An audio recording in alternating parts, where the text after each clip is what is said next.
오늘 본문의 말씀처럼 여러분의 삶이 열려지기를 바랍니다. 열린 마음이 돼야 돼요. 그죠? 닫혀진 게 좋습니까? 열린 게 좋습니까? 열려야 되겠죠. 그죠? 열려야 될 때는 열려야 되고 닫혀야 될 때는 닫혀야 될 줄 믿습니다. 자, 오늘 본문에 보면 우리가 잘 아는 대로 예수님께서 듣지 못하고 말하지 못하는 사람의 귀와 눈을 열어주는 사건이 나옵니다.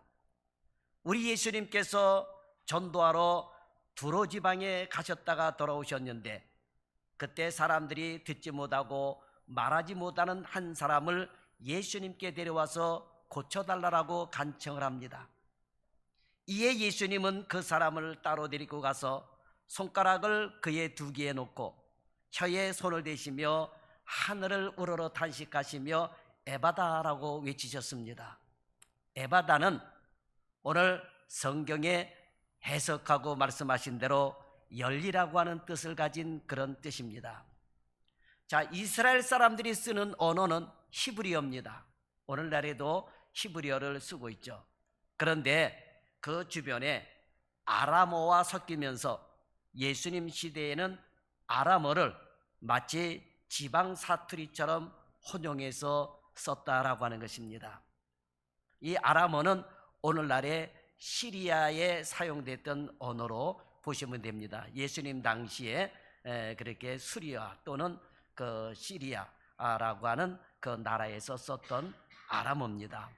그러니까 이 시리아의 지배도 받았었고 로마의 지배도 받았었고 그러다 보니까 이런 언어들이 혼동해서 사용이 되어졌던 것이죠. 그런데 이 에바다는 바로 이 아람어였다라고 하는 것입니다. 특히 나사렛과 가버나움 같은 갈릴리 지역의 사람들이 아람어를 유난히 많이 섞어 사용했다고 전해집니다. 본문에서도 예수님은 모두 히브리어로 말씀하시고 단지 에바다만 아람어로 말씀을 하셨던 것입니다. 자, 예수님께서 이 사람에게 에바다라고 말씀하시자 이 환자의 귀가 열리고 혀가 풀려 제대로 말을 하게 되었다라고 하는 것입니다.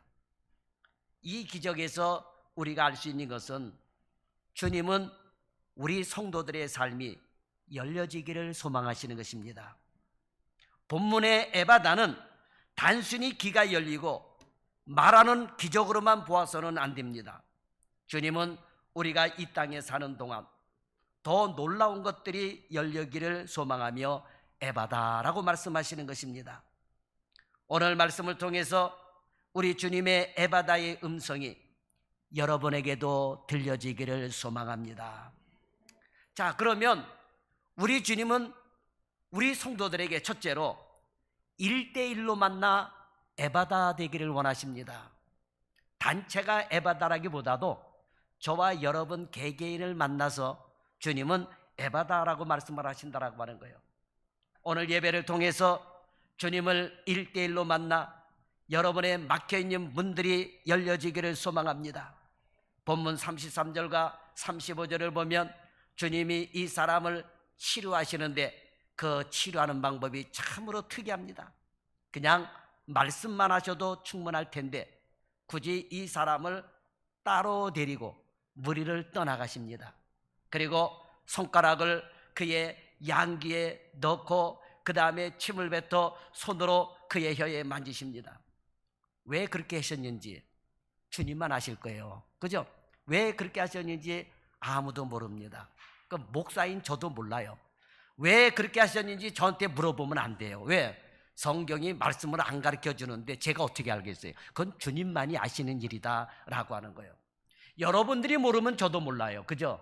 그러니까 여러분들이 모르는 거 저보고 자꾸 물어보면 안 되죠. 그죠? 어쨌든 이 부분은 주님만이 하시는 거예요. 자, 그런데 주님께서 이렇게 하신 것은 이 사람에게 뭔가 다른 관심을 갖고 치유하셨다는 것이 분명합니다. 우선 데리고 온 사람들에게나 따르는 사람들이 없는 곳으로 따로 데리고 가셨습니다. 이제 주님과 이 환자 단 둘이만 있는 겁니다.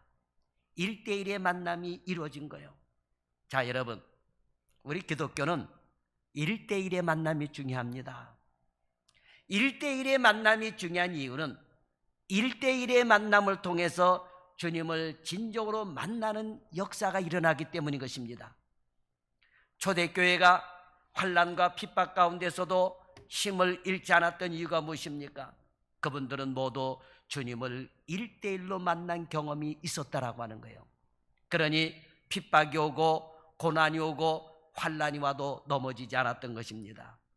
그런데 기독교에 대한 핍박이 사라지고 나중에는 심지어 로마의 국교가 됩니다. 국교가 되어서 교회에 나가다 보니 주님을 만난 경험이 없는 사람들이 많아집니다. 단체로 기독교로 개종을 합니다. 심지어 한 성이, 한 민족이, 한 나라가 단체로 기독교로 개종을 합니다. 이러다 보니까 신앙의 확신이 없는 거예요. 주님을 1대1로 만난 경험이 없습니다. 주님을 만나 회개하고 성령을 체험하고 은혜를 경험한 적이 없다 보니 이름만 그리스도인인 사람들이 많아졌다라고 하는 거예요. 그때부터 기독교는 힘을 잃고 타락을 한 거예요. 심지어는 목사들 가운데도 당신은 왜 신학을 공부하고 목사가 되었느냐라고 질문했었을 때에 심지어 어떤 분은 점쟁이가 당신은 신학 공부하고 목사가 돼서 신학 공부하고 목사가 됐습니다 라고 얘기하는 분도 있었어요. 제가 실제적으로 들은 얘기입니다. 그러니 여러분 생각을 해봐요. 아니 점쟁이의 말을 듣고 목사가 되라고 해서 목사가 됐으니까 이 사람이 목회를 제대로 하겠습니까? 오늘날 그런 목사들이 기독교 안에도 너무나도 많다라고 하는 거예요. 다시 말해서 정말 주님을 1대1로 만나 회개하고 성령을 체험하고 은혜를 경험한 적이 없다 보니 이름만 그리스도인이 된 거예요. 이름만 성도요, 이름만 목사라고 하는 것입니다. 그때부터 기독교는 힘을 잃고 타락해 가기 시작을 했던 거예요. 자, 오늘 본문에 보면 우리 예수님이 이 환자를 따로 불러 사람들이 없는 곳으로 데리고 가신 것은 정말 중요합니다. 거기에서 이 사람은 주님을 1대1로 만났던 거예요. 자, 주님을 1대1로 만나면 어떤 역사가 일어나느냐? 영이 열리게 돼 있습니다.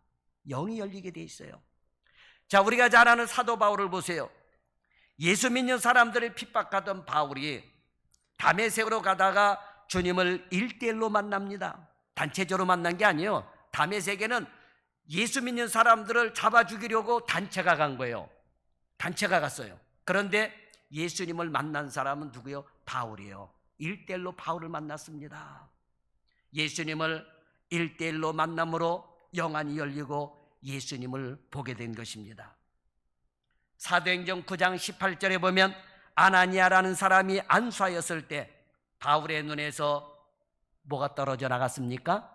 비늘 같은 것이 떨어져 나가고 영안의 눈이 열렸다라고 하는 것입니다. 바울은 지금까지 예수가 누구인지 몰라서 예수님을 핍박했는데 예수님을 1대1로 만난 순간 예수가 누구인지를 알게 되었던 것입니다. 그 예수님이 바로 베드로가 고백한 것처럼 살아계신 하나님의 아들이요 우리의 구세주라는 사실을 알게 되었던 것입니다. 그 바울 사도는 자신이 핍박한 예수를 도리어 목숨을 바쳐서 증거하는 사람이 되었다라고 하는 것입니다. 자, 그렇다면 사랑하는 여러분, 지금 나는 하나님을 보는 눈이 열려 있습니까? 성경을 읽을 때마다 하나님을 보는 눈이 열려 있습니까? 성경을 읽을 때마다 예수 그리스도를 보는 눈이 열려져 있습니까? 아니면 그저 육신의 눈만 뜨고 있으며 육신적인 것만 바라보고 있지는 않습니까? 아니면 세상적인 것만 바라보고 있지는 않습니까? 우리가 영의 눈이 열려 있지 않으면 하나님을 알지 못합니다. 눈에 육신의 정욕과 안목의 정욕과 이생의 자랑이 씌여 있으면 하나님의 은혜를 알지 못합니다. 그래서 낙심하고 절망하는 인생이 되는 거예요. 그래서 이런 육신의 비늘이 떨어져야 돼요. 육신의 정욕과 안목의 정욕과 이생의 자랑의 비늘이 떨어져야 돼요. 여러분, 이것이 눈에 쓰여져 있으면 배는 게 없는 거예요. 여러분, 여러분 오늘날 세상에 보세요.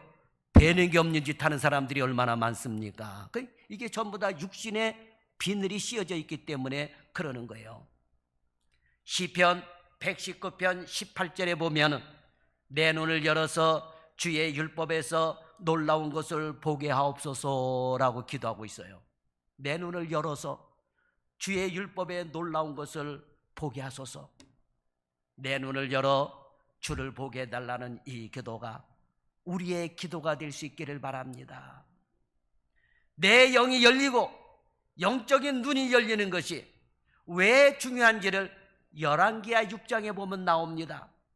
자, 열왕기하 6장에 보면 아람 왕이 여러 번 이스라엘을 공격하지만 그때마다 이스라엘이 아람 군대가 진을 친 곳과 오는 것을 알고 미리 방어를 합니다. 그러자 아람 왕은 자신의 부하 중에 이스라엘과 내통하는 자가 있다고 의심을 합니다. 그러나 한 신하가 이것은 내통하는 자가 있는 것이 아니라 이스라엘에 엘리사라는 선지자가 있는데 그 선지자가 이스라엘 왕에게 아람이 오는 것을 알려주기 때문입니다 라고 이야기를 해줬어요. 그래서 아람 왕은 도단에 있는 엘리사를 잡기 위해 밤에 말과 병거와 많은 병력을 보내서 그 성을 포위했습니다. 다음 날 아침 엘리사의 사환이 일어나 밖을 보니 말과 전차를 갖춘 군인들이 성을 다 포위를 했습니다. 그러자 그 사환은 뭐라 그럽니까? 엘리사에게 이제 우리는 어떻게 해 죽겠습니까? 아, 주인이시여, 우리는 모두 다 죽게 되었습니다. 이렇게 외칩니다. 그러나 엘리사는 걱정을 하나도 하지 않습니다. 오히려 태어납니다. 그리고 걱정으로 가득 찬 그 사환에게 영안을 열어 보게 하십니다. 그것이 바로 16절에서 17절에 보게 되면은 대답하되 두려워하지 말라. 우리와 함께한 자가 그들과 함께한 자보다 많으니라 하고 기도하여 이르되 여호와여 원하건대 그의 눈을 열어서 보게 하옵소서 하니 여호와께서 그 청년의 눈을 여심해 그가 보니 불말과 병거가 산에 가득하여 엘리사를 둘렀더라 그랬습니다. 저는 오늘 이 시간 우리 모두가 세상의 비늘이 벗겨져서 영적인 눈이 열려 하나님이 나를 위해 일하심을 볼 수 있기를 축복합니다. 내가 혼자가 아님과 나를 도우시는 임마누엘 되시는 주님과 보혜사 성령님이 지금 여러분과 함께 하심을 볼 수 있기를 바랍니다. 이걸 여러분 봐야 돼요. 여러분, 우리가 글을 모르고 책을 보게 되면은 글을 모르면 무슨 눈이라 그래요? 까만 눈이라 그러잖아요. 까만 거는 글씨요, 하얀 거는 종이요. 그거 외에는 알 수 있는 것이 없어요, 여러분. 뭐가 있겠어요, 여러분? 그런데 까만 눈에서 벗어날 수 있는 방법이 있어요. 어떻게 하면 벗어나는 거예요? 글 공부하면 되는 거예요. 그렇잖아요, 여러분. 글 공부하면 되는 거예요. 한글 알려면 한글 공부하면 되는 거고, 한문을 알려면 한문 공부하면 되는 거예요. 그렇지 않습니까? 이번에 우리 작은 아이가 일본 갔다 오면서 뭐 가지고 온 거 있는데 가지고 온 거 보니까 라면이에요, 라면. 우리나라 라면보다 못한 라면을 갖고 왔는데 도통 글씨를 아무리 봐야 모르겠더라고요. 가다까나하고 히라까나 써진데 이거는 가다까나하고 이거는 히라까나인데 그 들은 풍월이 있으니까 저도 그거는 아는데 그 이상의 글은 모르겠더라고요. 이게 무슨 글씨인지 도대체 아무리 들여다봐도 모르겠더라고요. 이게 닭고기가 들어갔는지 소고기가 들어갔는지 그 안에 뭐가 몇 프로가 들어갔는지 일본어로 써놨으니까 도대체 알 수가 없는 거예요. 그냥 그러면 이걸 알 수 있는 방법이 뭐가 있을까요? 내가 일본어로 공부하면 돼요. 그러나 일본어 공부하는 게 하루 이틀에 여러 번 되어집니까? 안 되어지는 거거든요. 마찬가지 여러분, 영안의 눈이 열려지는 것도 한두 번 기도해서 열려지는 것이 아니라고 하는 거예요. 인내하면서 끝까지 하나님께 기도하면서 우리가 이렇게 예배 드리면서 하나님의 영적인 말씀을 많이 들어야 영적인 귀가 열려지고 영적인 눈이 열려지게 될 줄 믿습니다. 그 다음에 두 번째로 예수님은 우리 성도들의 삶이 에바다 하십니다. 자, 본문 34절에 보면 예수님은 이 환자를 보시며 하늘을 우러러 탄식하십니다. 왜 탄식하셨을까요? 주님께서 이 사람의 고통을 보셨기 때문이에요. 자, 32절에 보면 이 사람은 귀가 먹어 말을 더듬는 사람이라 그랬습니다. 여러분, 귀 먹어봐요. 우리 목사님들 가운데 연세 많이 드신 분들이 있어요. 85세, 86세, 87세 이런 분들이 있는데 어느 날부턴가 말귀를 못 알아들으시더라고요. 아무리 소리를 질러야 말을 알아들으셔요. 연세가 드셨기 때문에 이제 그런 현상이 일어나는 거죠. 자, 그런데 본문에 나오는 사람은 이렇게 나이 먹은 사람도 아니는데 이 사람은 태어나면서부터 귀가 먹어가지고 말을 그렇죠, 여러분. 듣지 못하니까 당연히 말을 더듬거리게 되는 것입니다. 그런 사람을 보시고 주님은 마음 아프셨어요. 막혀진 귀, 더듬거리는 말을 보시고 마음이 아프셨던 것입니다. 그러니 오늘 본문에 나오는 사람은 얼마나 답답했겠어요, 여러분. 뭐가 해도 들리지 않으니 요즘처럼 보청기가 있어서 끼무냐 들을 수 있을란지 모르겠지만 여러분, 상대가 무슨 말을 하는데도 내가 알아듣지 못하니 얼마나 답답하겠습니까? 그러니까 듣지를 못하니까 말도 못하는 거예요. 얼마나 답답하면 삶을 살았겠습니까?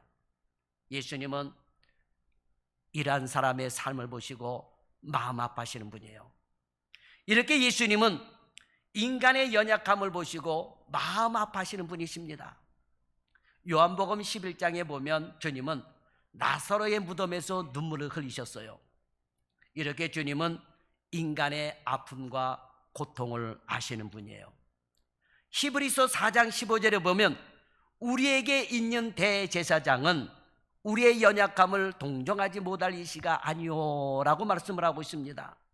예수님은 연약한 우리의 사정을 몰라주시는 분이 아닙니다. 세상에 계실 때 우리와 마찬가지로 모든 일에 유혹을 받고 어려움을 겪으신 분이기에 우리의 형편과 사정을 다 아시는 것입니다. 그래서 주님은 우리의 문제를 해결해 주시기 위해서 이 세상에 오셨던 것입니다. 주님은 우리의 육신과 삶이 열려지기를 원하십니다. 혹시 여러분의 삶이 열려지지 않아서 슬프고 고통스럽고 어려운 가운데 있습니까? 그러나 그건 주님의 본심이 아니요, 주님은 우리의 삶이 열려지기를 원하시는 거예요. 열려지기를 원하십니다. 주님은 육신의 질병으로 고통받는 우리를 보고 마음 아파하십니다. 삶의 문제로, 물질의 문제로, 여러 가지 문제로 고통받는 우리를 보고 안타까워하십니다. 그래서 주님은 우리를 돕기를 원하시는 거예요. 다친 문제들이 열려지기를 원하십니다. 보지 못하고 말을 더듬는 사람을 그냥 지나치지 않고 불쌍히 여겨주셔서 고쳐주신 것처럼 주님은 우리의 삶이 열려지기를 원하십니다. 주님은 우리를 사랑하십니다. 우리의 삶에 관심이 많고 답답한 문제를 해결해 주시기를 원하시는 것입니다. 이러므로 여러분, 언제나 어려운 문제가 있을 때 끝까지 주님을 바라보시고 지나치지 않는 주님을 의지하시기 바랍니다.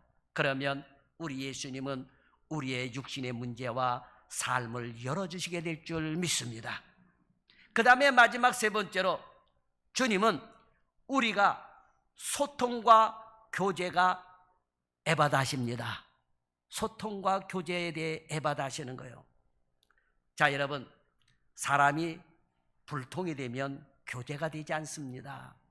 여러분은 어떤 일이 있더라도 이웃과 불통이 돼서는 안 돼요. 불통이 되면 안 됩니다. 자, 본문 33절에서 35절에 있는 대로 예수님은 그 사람에게 에바다라고 외치셨습니다. 그러자 곧 그의 귀가 열리고 혀가 풀려 제대로 말을 하게 되었다라고 하는 것입니다. 이제까지 이 사람은 듣지 못하니 말을 할 수 없었다고 한다 하더라도 거의 알아듣지 못하는 말로 말을 했을 것입니다. 그런 그를 주님이 치료해 주신 거예요. 듣게 되고 말도 제대로 할 수 있게 치료해 주셨던 것입니다. 자, 여러분, 말 더듬는 사람하고 대화 나눠봐요. 답답해요, 안 답답해요? 그런 사람이 여러분 주위에 없었어요? 저는 목사님 가운데 말을 더듬는 분이 계셔요. 아유, 자자자자자자자 장 목사님 이렇게 아니 장 목사님 하면 되는데 자자자자자 장 목사님 이거 좀 보세요. 이렇게 얘기를 해. 근데 이 양반이 어떻게 설교를 할까? 어떻게 설교를 할까? 어떻게 목회를 할까? 여러분 그런 설교 들을 수 있겠어요? 말을 더듬는데 그렇잖아요. 여러분 생각해봐요. 얼마나 답답하겠습니까? 듣는 사람도 답답하는 거예요. 그죠? 그 사람이 어떻게 목사가 됐는지. 근데 무임 목사님이요. 다행인지 아닌지 모르겠지만 무임 목사님이요. 왜? 성도들이 들을 수가 없는 거예요. 말 한마디 하더라도 식사 시간에 가더라도 뭘 드시겠어요? 그러면 짜장면 이렇게 얘기하는 얼마나 여러분 답답하겠습니까? 그렇잖아요. 예? 그러니까 오늘 본문에 나오는 사람은 제대로 듣지도 못했고 말을 하더라도 더듬고 말을 제대로 할 수 없었다라고 하는 것입니다. 그런 사람을 주님이 치료해 주신 거예요. 사람에게 귀와 입은 다른 사람과 소통하고 교제하는 중요한 도구예요. 여러분 귀가 얼마나 중요합니까? 입이 얼마나 중요합니까? 우리 다른 사람하고 소통하는 데 있어서 굉장히 중요한 도구예요. 자, 이제까지 오늘 본문에 나오는 사람이 얼마나 많은 사람들과 소통을 했는지는 모르겠습니다. 그런데 소통을 해봐야 소통이 안 된 거예요. 소통이 안 돼서. 그러니 어느 누구와도 교제할 수가 없었을 것입니다. 그러니 여러분 얼마나 답답했을까요? 자존감도 없고 삶의 의미도 찾기가 어려웠을 것입니다. 그런데 이런 그를 치유하셔서 하나님과 소통하게 하시고 사람들 간에 소통할 수 있게 해주셨습니다. 이제 고침받으니 다른 사람의 말을 제대로 알아들을 수 있게 되었던 것입니다. 그리고 자기의 생각을 말할 수 있게 되었던 것입니다. 자, 그런데 여러분 사람들 가운데는 듣고 말할 줄 알면서도 다른 사람과 소통이 안 되고 교제가 안 되는 사람들이 있습니다. 왜 그럴까요? 자기 생각이 너무 강해서 그렇습니다. 자기 생각이 너무 강하면 이야기를 듣고서도 그리고 다른 사람과 소통이 안 돼요. 교제가 안 됩니다. 자기 생각이 너무 강하기 때문에 그래요. 자기 이익만 추구하기 때문에 그렇습니다. 그러니 여러분 소통이 안 되면 얼마나 답답합니까? 여러분 부부간에 소통이 안 돼 봐요. 아이고 가슴을 치면서 내가 벽하고 얘기하는 게 낫겠다 그러지. 그래야 안 그래요? 그런 사람들 많이 봤어요. 가슴을 치면서 내 마음을 보여줄 수도 없고 벽창호하고 얘기를 하지. 이런 분들이 있어요. 소통이 안 되면 그렇습니다. 소통이 안 되니까 서로 다투고 싸우는 거예요. 우리나라만 보더라도 남북한이 소통이 됩니까? 안 됩니까? 소통이 안 되잖아요. 소통이 안 돼요. 얼마나 답답합니까? 정치인들이 소통이 안 돼요. 진보 보수가 소통이 안 됩니다. 불통이에요, 불통. 지역 감정 때문에 소통이 안 되고 부부간에 소통이 안 돼서 가정이 깨지고 있습니다. 그러니 우리 그리스도인들은 소통이 돼야 돼요. 대화가 돼야 되고 소통이 돼야 되는 것입니다. 예수님이 세상에 계실 때 예수님의 말씀을 듣고 많은 사람들이 회개하고 돌아왔습니다. 그런데 예수님의 말씀을 듣고 제사장 무리들은 예수님을 죽이려고 했습니다. 예수님과 소통이 안 됐어요. 많은 사람들이 주님의 말씀을 듣고 회개하고 돌아왔는데 이상하게 하나님의 일을 한다는 사람들이, 이상하게 하나님을 위해 일한다고 예배를 주관한다는 사람들이, 제사장들이 예수님과 소통이 안 됐어요. 그러면서 예수님과 소통이 안 되니까 어떻게 했습니까? 제사장 무리들이 예수님을 죽이려고 했던 거예요. 얼마나 기가 막힙니까? 예수님이 자기들의 이익과 자기들이 생각하는 일에 방해가 된다고 생각했기 때문입니다. 그래서 만왕의 왕이요 하나님의 아들을 영접하지 않았던 것입니다. 제사장 무리들만이 아닙니다. 요한복음 1장 9절 이하에 보면 세상이 예수님을 거부합니다. 참빛 곧 세상에 와서 각 사람에게 비치는 빛이 있었나니 그가 세상에 계셨으며 세상은 그로 말미암아 지은 바 되었으되 세상이 그를 알지 못하였고 자기 땅에 오매 자기 백성이 영접하지 아니하였더라 그랬습니다. 자, 그러면 오늘 나는 어떻습니까? 남 얘기할 게 아니요. 나는 어떻습니까? 하나님의 음성을 듣고 하나님과 소통하고 교제가 됩니까? 다른 사람의 소리를 듣고 다른 사람과 교제는 하는데 하나님과의 교제는 단절되어 있지는 않습니까? 우리가 익히 들어 알고 있는 헬렌 켈러와 그녀의 스승 앤 설리번의 이야기는 너무나도 유명하고 잘 알고 있습니다. 이 헬렌 켈러는 보스턴의 지하병동에 격리 수용되어 있었습니다. 정신질환이 너무 심해 사람들이 다가오게 되면 괴성을 지르며 사납게 공격을 퍼부었습니다. 의사들은 회복 불가능하다고 독방에 수용을 시켜버렸습니다. 그리고 이 헬렌 켈러의 부모는 더 이상 딸에게 미련을 갖지 않고 병원에 면회오는 일도 중단했습니다. 그래서 이 헬렌 켈러는 온종일 독방에서 외롭게 지낼 수밖에 없었다라고 하는 것입니다. 그런데 이때 은퇴한 시니어 간호사 앤 설리번이 헬렌 켈러에게 사랑을 쏟기 시작을 합니다.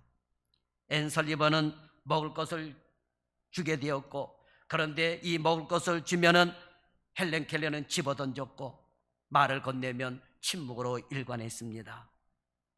그럼에도 6개월 동안 끊임없이 관심을 쏟았답니다. 결국 앤 설리번의 지극한 사랑은 헬렌 켈러의 마음을 움직였다고 하는 것입니다. 그리고 정신질환에서 완전히 해방되어 봉사의 삶을 살게 되었다고 하는 것입니다.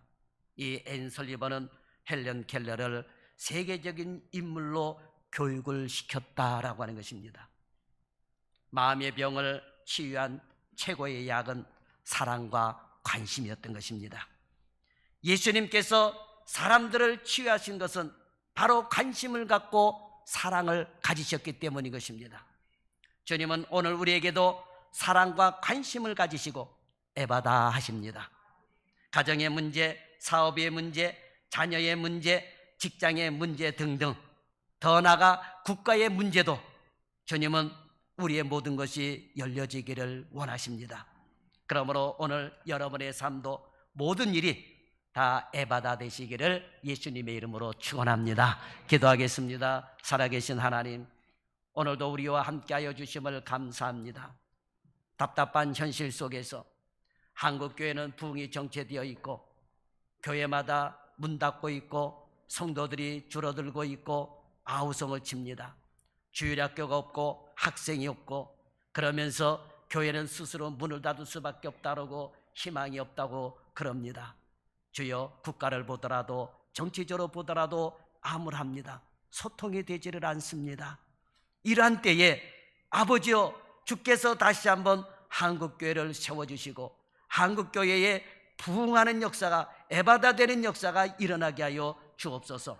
그리고 서로 소통하는 역사가 일어나게 하여 주옵소서. 우리 사랑하는 성도들의 마음의 문이 닫혀지지 않게 도와주시고 주여, 특히 복음을 전하는 일에 저들의 입이 열려지게 하여 주옵소서. 그리고 말씀을 들을 때에 귀가 열려지게 하여 주옵소서. 그리고 하나님의 사람으로 가서 누구를 만나도 소통이 되게 하여 주옵소서.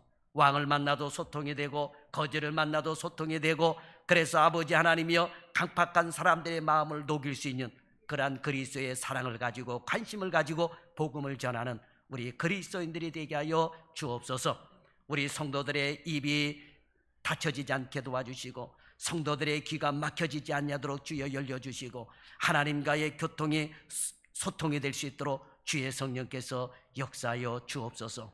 오늘 들은 우리 말씀을 따라 우리 예수님께서 사랑하는 성도들을 1:1로 만나주시고 그래서 사랑하는 성도들의 모든 삶이 에바다 되게 하여 주옵소서. 예수님의 이름으로 축복하며 기도드리옵나이다. 아멘.